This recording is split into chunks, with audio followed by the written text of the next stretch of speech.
Universitária Goiânia, 870 AM. Música, informação e diversidade cultural. Emissora da UFG.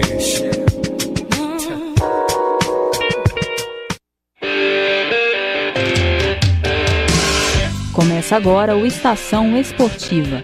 As notícias do mundo do esporte de um jeito que você nunca ouviu.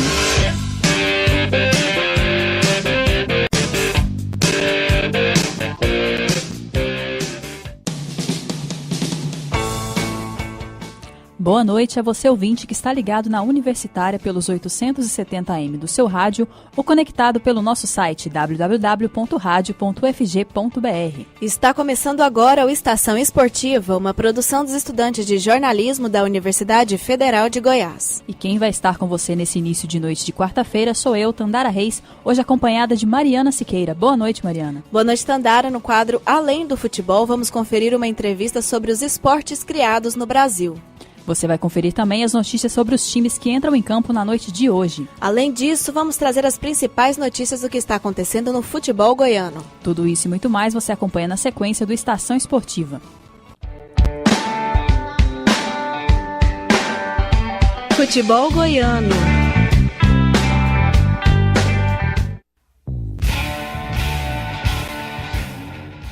Vamos começar o bloco de futebol goiano falando do Goiás. Apesar de ter perdido para o Brasil de Pelotas na última rodada, a equipe esmeraldina entra otimista no segundo turno da Série B por ter conseguido reagir ao longo da competição. Isso mesmo, Mariana. Nas últimas 10 rodadas, o Verdão somou 7 vitórias, 1 empate e 2 derrotas. O time que brigava contra o rebaixamento hoje está a apenas 3 pontos do G4. Na sexta-feira, a equipe vai dar o pontapé inicial no retorno do Campeonato Brasileiro. Para o lateral direito Alex Silva, o Goiás tem que iniciar a segunda etapa da Série B de forma bem diferente do que fez no primeiro semestre. Para o jogador, o Verdão tem que aproveitar o fato de os 4 próximos 5 confrontos serem disputados aqui em Goiânia, incluindo o clássico com o mando do Vila Nova. Alex ressaltou que o time esmeraldino tem que fazer o seu papel e ir para cima para conquistar os 3 pontos, principalmente quando jogar em casa. O primeiro desafio do segundo turno é contra o CSA, vice-líder da Série B. Para o confronto, o técnico Ney Franco pode ter um desfalque importante. O atacante Lucão sentiu dores musculares e não treinou hoje. De acordo com o departamento médico do clube, o camisa 9 não tem nenhuma lesão, mas ainda assim é dúvida para a próxima partida. Vale destacar que o Lucão é o artilheiro do Goiás na Série B. O jogador já marcou 8 gols da competição. Amanhã, Ney Franco vai comandar o último treino para o jogo contra o CSA. O treinador já não conta com o volante Gilberto, suspenso por ter sido expulso na derrota contra o Brasil de Pelotas na última rodada. A tendência é que Afonso seja o substituto de Gilberto para a vaga de Lucão. Caso o desfalque se confirme, as opções são Júnior Viçosa e Jacó. A partida contra o CSA está marcada para sexta-feira, às 7h15 da noite, no Estádio Olímpico. E se no Goiás o clima é de otimismo, no Vila Nova a situação é um pouco diferente. Apesar da bravura do time colorado, que fez ontem um jogo disputado com a equipe do Avaí na abertura do retorno da Série B, mais uma vez o Tigrão saiu derrotado de Santa Catarina. A partida que aconteceu no estádio da Ressacada em Florianópolis marcou a terceira derrota seguida do Vila contra times catarinenses como visitante. Para piorar, a disputa se tratava de confronto direto pelo acesso. A derrota tirou o time goiano do G4, que agora passa a ser o quinto com 30 pontos e colocou o Avaí no G4 com 32 pontos. O Leão da Ilha começou o jogo pressionando o Tigrão, exigindo a atenção do setor defensivo dos goianos e boas intervenções do goleiro Matheus Pazinato. Já na metade do primeiro tempo, porém, o Vila Nova equilibrou o jogo e também passou a criar chances no ataque, levando perigo à meta defendida por Aranha. Este equilíbrio se manteve no segundo tempo, apesar das chegadas mais perigosas do time catarinense. Ao Vila faltava uma melhor coordenação nas jogadas de contra-ataque. O gol do Avaí foi marcado pelo atacante Rodrigão de cabeça após cobrança de escanteio aos 34 minutos do segundo tempo. A vitória também encerrou um jejum de 2 meses sem vitórias do Leão da Ilha em Florianópolis. Os atletas do Vila Nova lamentaram a derrota ao final da partida, mas também destacaram a necessidade de buscar uma reabilitação, já na 21ª rodada, contra o CRB de Alagoas, na sexta-feira da próxima semana no estádio Serra Dourada. A derrota para o Avaí decepcionou os colorados, mas animou ainda mais os atleticanos. Com o revés do Vila, o Dragão ultrapassou a equipe de Emerson Maria e agora é o time goiano mais bem colocado na Série B. E a equipe rubro-negra está preparando para o próximo embate pela Série B no Brasileirão. O Atlético vai encarar o Criciúma no sábado fora de casa. Vale destacar que o time de Cláudio Tencati entrou em campo pela última vez no dia 31 de julho, quando venceu o Paysandu no encerramento do primeiro turno. De lá para cá foram muitos dias de treinamento, incluindo os trabalhos físicos. Apesar do Criciúma brigar na parte de baixo da tabela, o zagueiro Lucas Rocha não espera um jogo fácil em Santa Catarina. A gente sabe que vai ser uma partida complicada, que eu sempre falo que na Série B não tem jogo fácil, né? Seja qualquer equipe, independente da colocação ou pontuação, o jogo vai ser sempre difícil, principalmente fora de casa. A gente tem que tentar ir lá e buscar ponto, né? Pensar em vencer, que é o mais importante aí para que a gente possa dar sequência aí na nossa caminhada. No sul do país, o técnico Cláudio Tencati ainda vai comandar 2 atividades. Nesse longo período sem jogos oficiais, o treinador aproveitou para fazer alguns testes. Sendo assim, podem haver alterações no time que vai enfrentar o Criciúma. E as dúvidas estão na defesa. Jonathan e Gilvan disputam vaga com Alisson e Lucas Rocha, que foram titulares diante do Paysandu. Tencati admitiu que não costuma fazer rodízio no sistema defensivo, mas que tem que pensar na equipe. É normal já a gente até fazer essa rotatividade nesse período, e era o período que eu tenho para poder fazer, né? Até deixar estimulando vários jogadores de setores importantes, como eu disse, competitivo.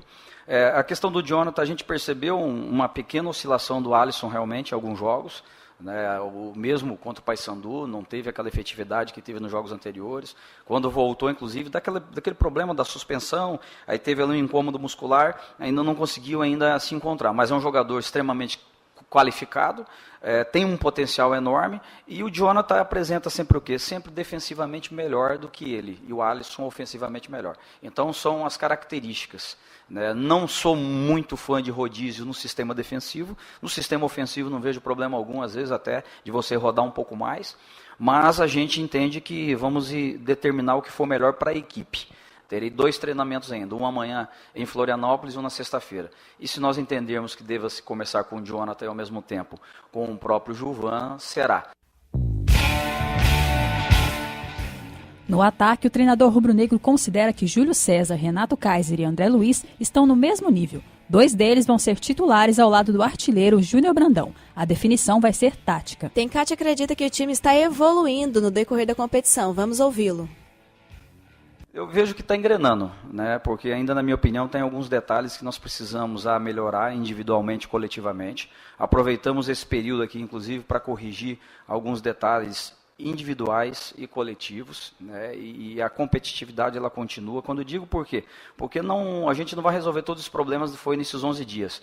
Então vai continuar acontecendo, nós vamos ter que continuar corrigindo, mas eu vejo que a nossa equipe continua evoluindo.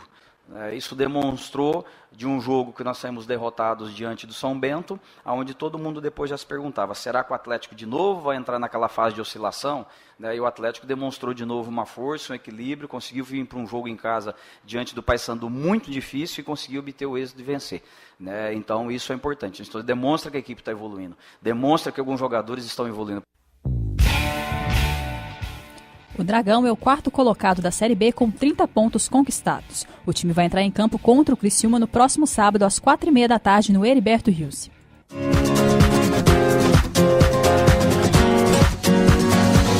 Futebol pelo mundo.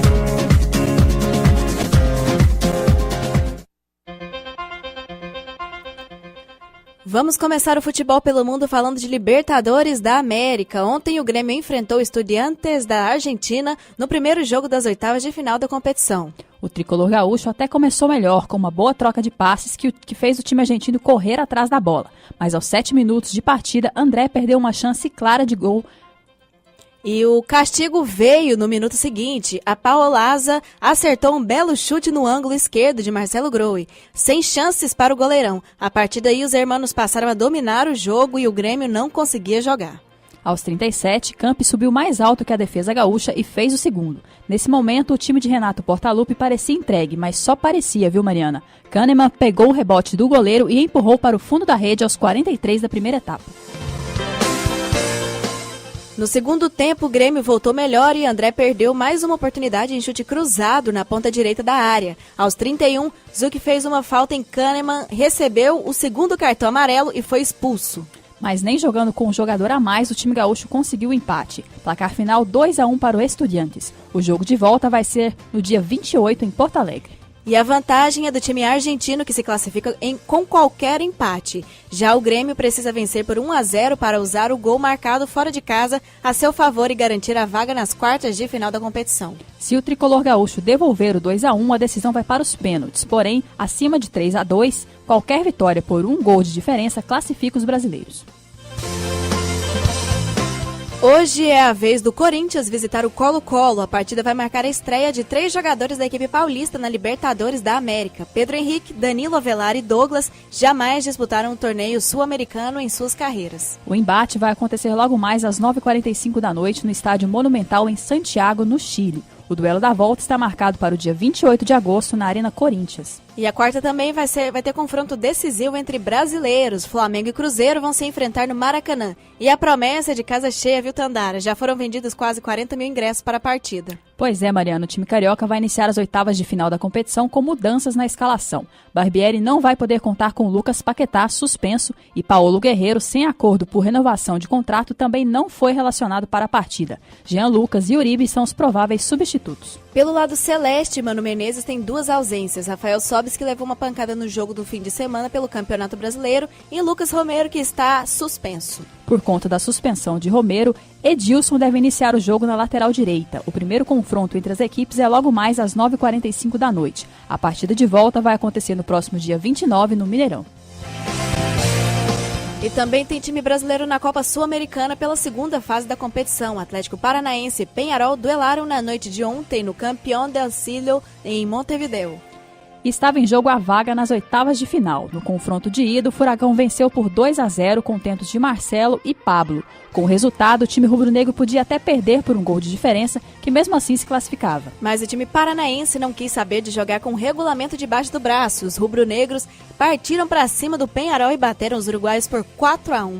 Precisando reverter o resultado da partida de ida, o Peñarol iniciou o duelo pressionando, mas o Atlético se mostrou firme na defesa e mudou o clima da peleja aos 6 minutos. Após cobrança de falta, Léo Pereira deu um toque na bola e mandou para as redes. Na segunda etapa, Marcinho ampliou para os paranaenses. O Peñarol deu o sinal de vida e um golaço de Christian Rodrigues. No entanto, Nicão e Bruno Guimarães fecharam o placar 4-1 na partida de ontem e 6-1 no agregado. Com o triunfo, o Furacão eliminou o Peñarol e agora vai encarar o Caracas nas oitavas de final da competição. A equipe da Venezuela passou pelo Sport Huancayo do Peru com 2 vitórias. Hoje é a vez de Bahia e Cerro do Uruguai entrarem em campo na luta por uma vaga nas oitavas da Sul-Americana. O tricolor baiano venceu o jogo de ida por 2-0 e agora pode perder por um placar mínimo que ainda assim garante a vaga. Apesar disso, o Esquadrão de Aço, não pretende se firmar na vantagem conquistada no jogo de ida, para não levar sustos e acabar vendo a classificação escapar. A peleja está marcada para as 9h45 da noite, no estádio Luiz Trócoli, em Montevidéu. Você está ouvindo Estação Esportiva. O horário nobre do esporte no seu rádio. Além do futebol. Além do futebol. Além do futebol.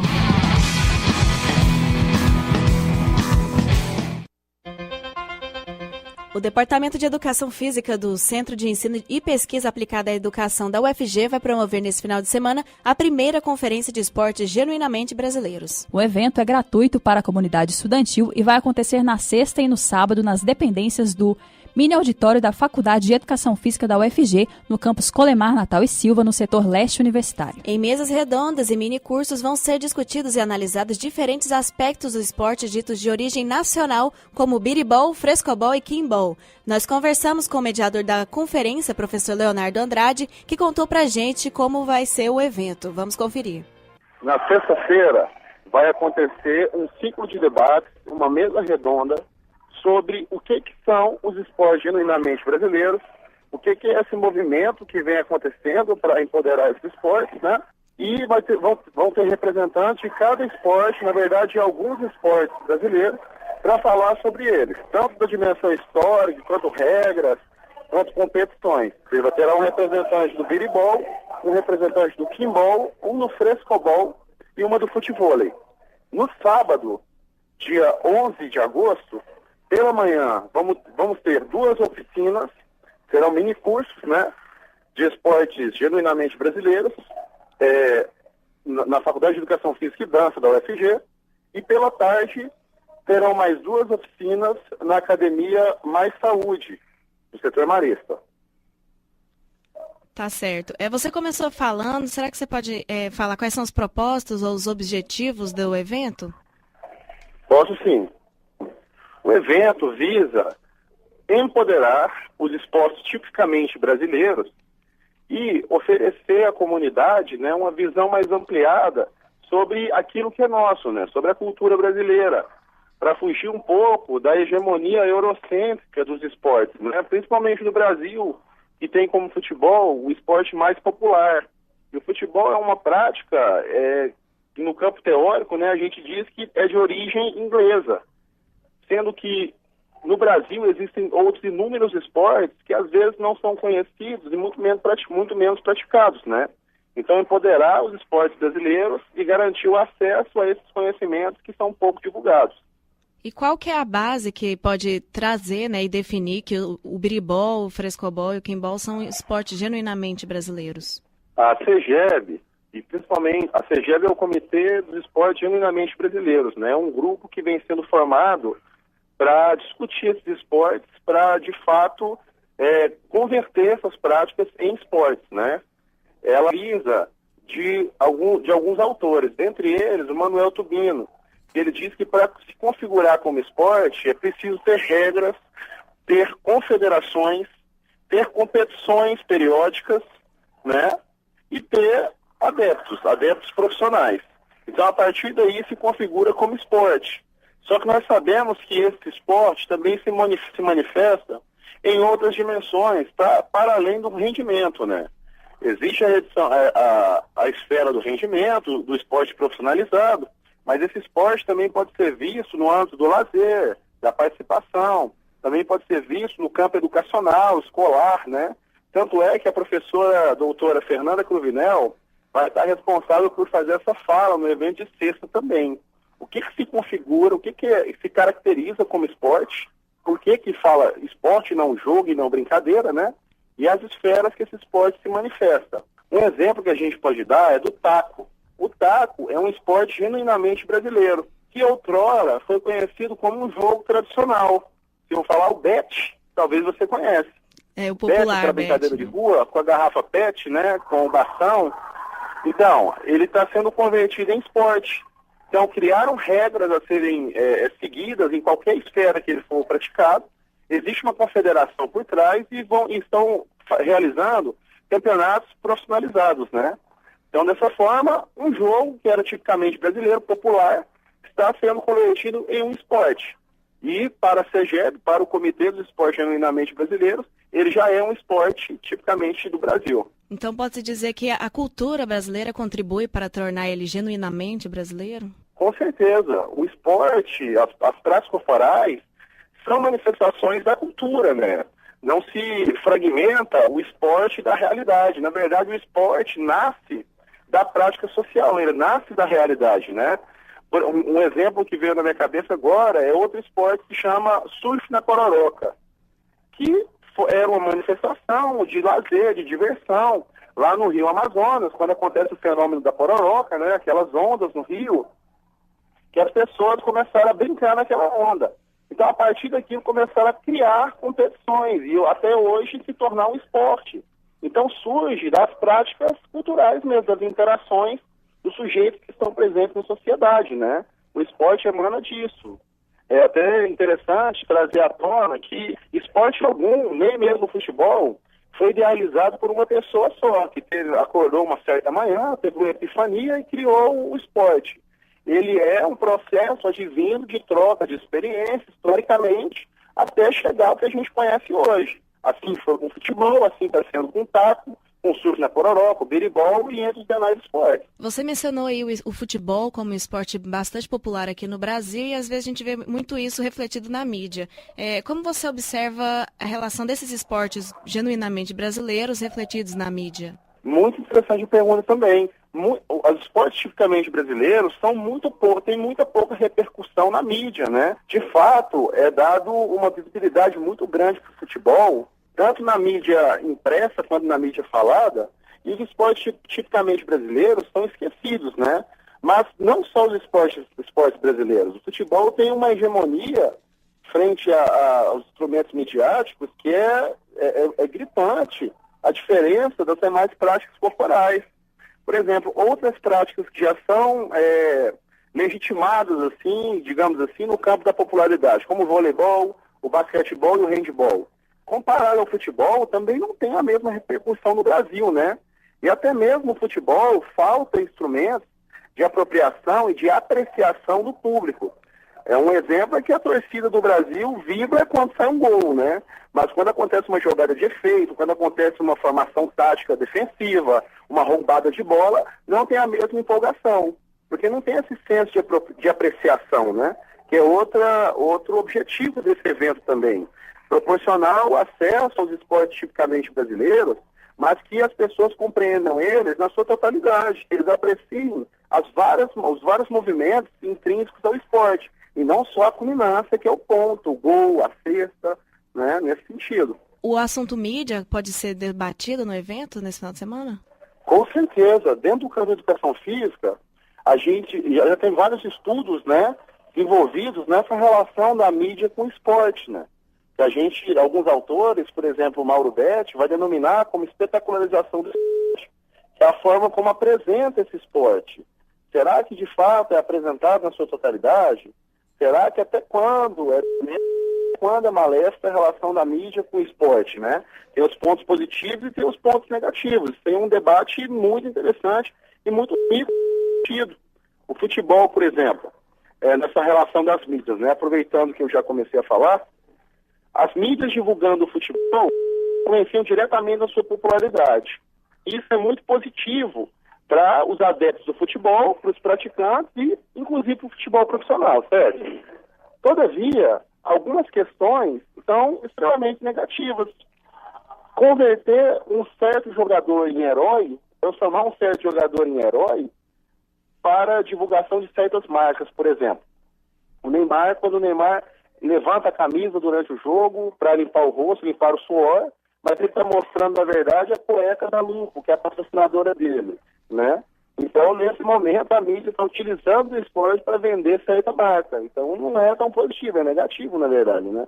Então, existem pontos positivos e pontos negativos na relação da mídia com o esporte. Gostaria de convidar, né, o pessoal, que será um evento gratuito, organizado pelo Departamento de Educação Física do CEPAI da UFG, e que promove esse enriquecimento cultural, não só dos estudantes de educação física, dos professores, mas de todos aqueles que são entusiastas e adeptos do esporte, né?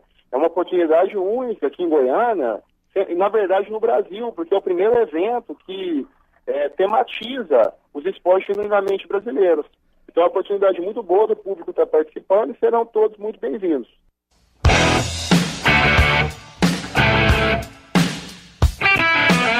Brasileirão.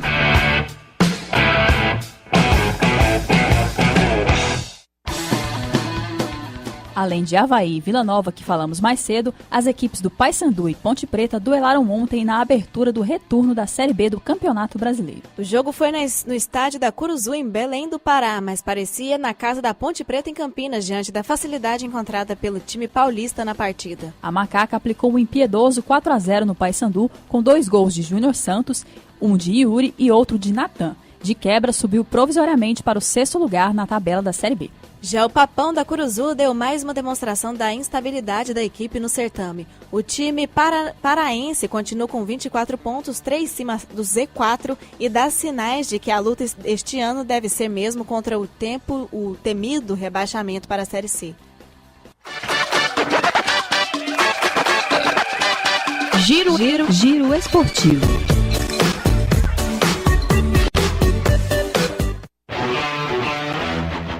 Vamos começar o giro de hoje nas quadras. No último final de semana, a cidade de Anápolis recebeu o Campeonato Goiano de Handebol e foram disputadas a fase final da categoria Júnior e pela divisão adulta, os atletas jogaram pela fase classificatória. E os jogos foram no Ginásio Internacional Newton de Faria e começaram no sábado e acabaram no domingo. As ordens disputadas incluíam os times masculinos e femininos. Pela competição júnior feminina, a equipe que saiu vencedora foi a Força Atlética, que é de Goiânia, e pelo lado masculino, os primeiros colocados são Asca e Caçu. E jogando pela etapa classificatória da categoria adulta do handebol feminino, o time de Rio Verde, AERV, foi quem ficou em primeiro lugar. E no masculino, os mais bem colocados foram os jogadores do Arenque Nova Crixás. E o mar não estava favorável para os brasileiros esse fim de semana. Bruno Santos disputou hoje a triagem do Tahiti e terminou em terceiro lugar, mas não conseguiu se classificar para o evento principal que vai começar sexta-feira. O brasileiro não fez uma prova ruim, na verdade. Ele até começou bem promissor. Inclusive, durante a segunda fase da competição, conseguiu uma nota 10, que foi a única em toda a competição. O reveso surfista chegou na semifinal da etapa de surf. Bruninho estava disputando com Canu Smith e acabou perdendo de virada para o tahitiano. Smith terminou a prova com o segundo lugar. O vencedor da etapa foi o polinésio Matei Ikiri. E durante a competição classificatória ontem, Bruno Santos chegou a cair da prancha, mas não se machucou. Apesar do incidente, acabou se qualificando para as provas de hoje. Bruninho já chegou a ficar no topo das triagens uma vez, em 2016. Além disso, foi o vice-colocado em 2008 e 2015. O evento principal da sexta-feira vai ser a 7ª etapa do Circuito Mundial de Surf. E o brasileiro Felipe Toledo é quem vai defender a liderança da disputa, que tem início às 2h da tarde pelo horário de Brasília. E sexta-feira também tem surf no Brasil. O Maresia Pro SP 2018 é o evento que vai definir qual surfista brasileiro que vai ser o campeão dessa temporada. A competição vai ser correspondente à segunda etapa do novo circuito CB Surf Pro Tour 2018. A cidade de São Sebastião, no norte de São Paulo, vai ser a sede do evento. Na prova feminina, a organização vai premiar até a oitava colocada. E na masculina vai ter mais competidores. Até quem ficar em 17º também vai ganhar uma premiação. O torneio, que começa na sexta, vai encerrar no domingo, revelando o campeão brasileiro de surf.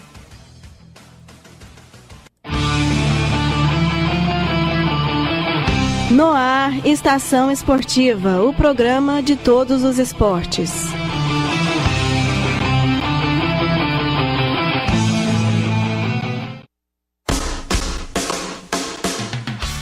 Na Universitária são 6h58 e chega ao fim o Estação Esportiva dessa quarta-feira, dia 8 de agosto de 2018. Apresentação de Mariana Siqueira e Tandara Reis. Produções e reportagens foram de Mariana Siqueira, Ricardo Pavan e Tandara Reis. Com edição geral e monitoria de Daniela Versiani, Mariana Siqueira e Tandara Reis. E a orientação do professor Ricardo Pavan, com direção geral de Márcia Boratti. Trabalhos técnicos de hoje foram de Ana Cláudia Rezende e Murilo Cavalcante. O Estação Esportiva é produzido por estudantes de jornalismo da UFG e para sugestões e participações basta mandar mensagem via direct no Instagram, @estação_esportiva ou ligar para 3521-1936. Uma boa noite, ouvinte, e uma boa noite para você, Mariana. Boa noite, Tandara, e boa noite a você, ouvinte. A Estação Esportiva volta amanhã às 6h30 da noite. Na sequência, você fica com o programa A Voz do Brasil. E fica por aqui o Estação Esportiva. A sua resenha diária sobre todas as competições do esporte.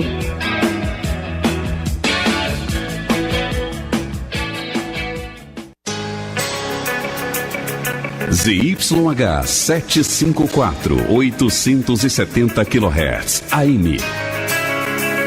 Rádio Universitária, Goiânia. Emissora da UFG.